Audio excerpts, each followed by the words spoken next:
Hey y'all, it's John Trent from Bounding into Comics, and we're going to talk about a new leak from the Rise of Skywalker novelization that explains how Palpatine survived the destruction of the Death Star, and it's just as bad as you would expect, and also a blatant ripoff from the Dark Empire storyline from the extended universe. But before we really get into it, I'd like to ask if you could please hit the subscribe button. By subscribing, you help more people see our videos and help us to keep making these videos. We are aiming to get to 10,000 subscribers, and I think with your help, we can definitely hit that goal. So I'd like to thank you in advance for subscribing, and if you've already subscribed, thank you so much. So let's get into this. The Star Wars The Rise of Skywalker novelization by Ray Carson explains how Palpatine survived the destruction of the second Death Star through some kind of blood vision that Rey has. It's Harry Potter. Like it's a blatant. This is just a blatant ripoff of Harry Potter. So in this explanation here, we find out that Palpatine survived because Rey has some kind of like new Force ability that allows her to tap in to her like ancestral blood or something and see like what Palpatine is seeing. It's all very Harry Potter and Voldemort. So Carson explains, wave after wave of triumph emanated from him. This is the Emperor. And along with it came knowledge, memories. Maybe it was their shared blood that enabled her to see his thoughts, but somehow she could, and Rey saw it then, how he'd done it, what he was about to do again. So again, like I said, this is a blatant ripoff from Harry Potter and the Goblet of Fire. If you don't remember that, so in Harry Potter and the Goblet of Fire, Voldemort is like brought back to life. He has the duel between him and Harry. The spirits come out, stop Voldemort, allow Harry to escape. Basically, that happens in this final scene with the Jedi spirits like communicating with Rey and like giving her strength to fight to defeat Palpatine. But not only that, they ripped off the whole idea of the Horcrux from Harry Potter too. So Harry Potter has like the soul of Voldemort within him, so he is able to see like visions of Voldemort and like sense what he's doing. And so now Rey can do that too, because she is like Palpatine's granddaughter or something. It's just so hooey. It's such crap. But it gets worse. So when Rey finally starts seeing this vision, this is what she starts seeing.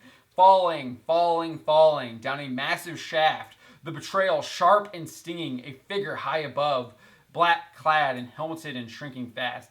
His very own apprentice had turned against him the way he himself had turned against Plagueis, whose secret to immortality he had stolen. Yeah, that's right. Palpatine figured out Plagueis' secret to immortality. No, he actually didn't figure it out. He stole it. How? Who the hell knows? Because if you remember from Revenge of the Sith, he tells Anakin Skywalker, to cheat death is a power only one has achieved. But if we work together, I know we can discover the secret. But I'm sure that was just from a certain point of view. No, this is just another horrible retcon in an attempt to pretty up the disaster that is The Rise of Skywalker and the entire Disney Star Wars trilogy. There is so much wrong with this. If Sidious stole the secret to immortality, would Vader not know about it? Vader is a pretty wily guy. I find it hard to believe he wouldn't know that Palpatine had achieved the secret to immortality, especially when that's the whole reason why he joined the dark side of the Force and the Emperor in the first place. Apparently, the Emperor was able to keep that stolen secret from Vader for years, if not decades. But let's get back to the novelization. So it continues. Plagueis had not acted fast enough in his own moment of death, but Sidious, sensing the flickering light in his apprentice, had been ready for years. That's key. So the falling, dying Emperor called on all the dark power of the Force to thrust his consciousness far, far away to a secret place he had been preparing. His body was dead, an empty vessel, long before it found the bottom of the shaft, and his mind jolted to a new awareness in a new body. A painful one, a temporary one. This is a complete ripoff from the extended universe. The extended universe that Kathleen Kennedy claims doesn't exist. Remember, she said Quote, every one of these movies is a particularly hard nut to crack. There's no source material, we don't have comic books, we don't have 800-page novels, we don't have anything other than passionate storytellers who get together and talk about what the next iteration might be. A complete and utter lie, as they ripped off the Dark Empire storyline, where it is revealed that the Emperor survived the destruction of the Death Star by transporting his consciousness into a clone body. But get this, the novelization actually contradicts itself. Just a paragraph apart. Just to refresh your memory again, Carson writes, but Sidious, censoring the flickering light in his apprentice, had been ready for years. Apparently, he hadn't been prepared at all, because this is what the next paragraph reads. It was too soon. The secret place had not completed its preparations. The transfer was imperfect, and the clone body wasn't enough. This is just so laughable. So if you remember, this whole thing is Rey seeing a vision of like what Palpatine is seeing. So he's like contradicting himself like within two thoughts of each other. This is just how bad Star Wars is right now. They can't even maintain continuity in two successive paragraphs. It's no wonder they couldn't maintain continuity in an entire sequel trilogy. This is just complete and utter incompetence. How does this crap even get published?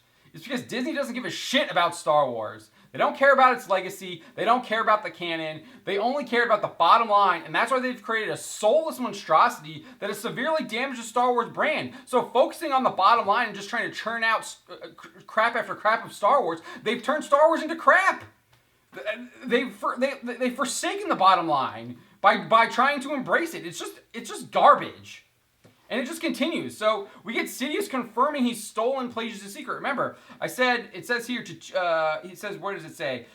Whose secret to immortality he had stolen. This is Palpatine saying he had stolen Plagueis' immortality. But now he's saying, it's right here, Carson writes, perhaps Plagueis was having the last laugh after all. Maybe his secret remained secret because Palpatine was trapped in a broken, dying form. This is Palpatine's thoughts. The way that this is written is that you're seeing Palpatine's thoughts that Rey is like tapping into through this like blood force bond or whatever. So apparently he didn't steal Plagueis' secret to immortality at all. He doesn't even know what it is. He just knows he was able to transfer himself into some clone body. So we don't even know if that was actually Plagueis' secret now, but they had just said that it was. So these people don't even know what they're doing 2 paragraphs from each other. They can't get a story straight. It's ridiculous, especially when it's like someone's memory that they're bringing this up. Like if Palpatine had actually thought that he'd stolen the immortality, he wouldn't go and say like the next 2 lines that... that he didn't actually believe that he had stolen it. That's not how people tell stories. Even when I'm like talking to my dad and he's telling me a story from his childhood, he doesn't like contradict himself within like the same story. He doesn't say like, oh, I ran out the door, and then he says, what would he say to contradict himself? And then he says, oh, then I ran outside the back door after he just said he ran out the front door. That wouldn't happen. Like, that just doesn't happen. It doesn't make sense. But that's exactly what Star Wars is giving us with this garbage novelization. It makes absolutely no sense. If he actually stole it, that means he knew how Plagueis did it.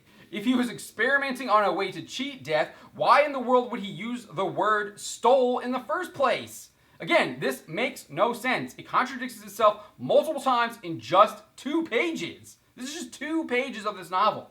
I get that you are working on a bad product. I understand that the Rise of Skywalker is a crappy product, but holy crap, you just made it even worse. This is just really, really, really bad.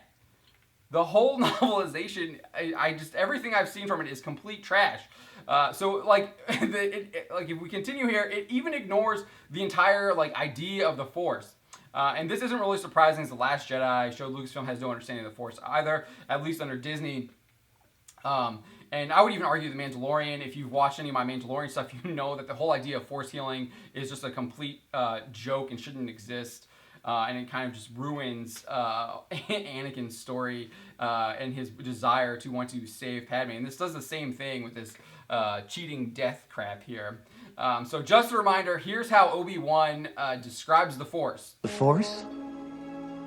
The Force is what gives the Jedi his power.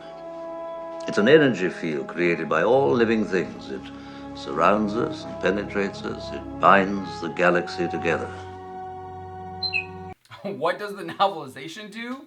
It creates a clone of Palpatine that is his son, the father of Rey. So the Rey's dad, who is actually a clone of Palpatine, but apparently this clone is useless because he does not have any Force abilities. This can't be possible, as Obi-Wan explains that the Force is an energy field created by all living things and that it penetrates us. A clone is definitely living, and the Force would penetrate the clone. And if you needed a little bit more explanation, George Lucas makes it clear that all beings can hook into the Force, and he made it clear in the Revenge of the Jedi story conference back in 1981. So he said, yes, everybody can do it. He would then elaborate that the Jedi are able to become proficient in using the Force because they take the time to do it. He says, it's just the Jedi who take the time to do it. And then he would elaborate, like yoga, if you want to take the time to do it, you can do it. But the ones that really want to do it are the ones who are into that kind of thing. Also, like karate. Also, another misconception is that Yoda teaches Jedi, but he is like a guru. He doesn't go out and fight anybody. So obviously, Lucas changed that. We saw Yoda fight in the Clone Wars and in Attack of the Clones. So things can change. But this is what he's talking about with the Force, though. I don't think that has changed. That is how he showed the Force being used. That's why you had these kids being trained from a young age, and why it took so long to learn these abilities, and you just didn't learn them at the drop of the hat like we have seen in the Disney Star Wars trilogy with Rey, where she's just like somehow naturally inherits Force abilities and knows exactly what she's doing with the Force. And they just kind of threw the whole idea of like being a practitioner, and that's why we saw with Luke, he has to train, and he trains a lot on Dagobah, and then in between Empire Strikes Back and Return of the Jedi, he's obviously training as well, and becoming, learning and becoming more stronger with the Force, and training to become that Jedi Knight. So the idea that Palpatine would have no use for a clone because it doesn't have any Force abilities is ridiculous and just plain dumb. It contradicts the whole idea of the Force in Star Wars. So I do think there could be an argument that there might be problems inhabiting another being's body because it is unnatural. Palpatine would have to somehow remove that person's consciousness from the body before he could inhabit it.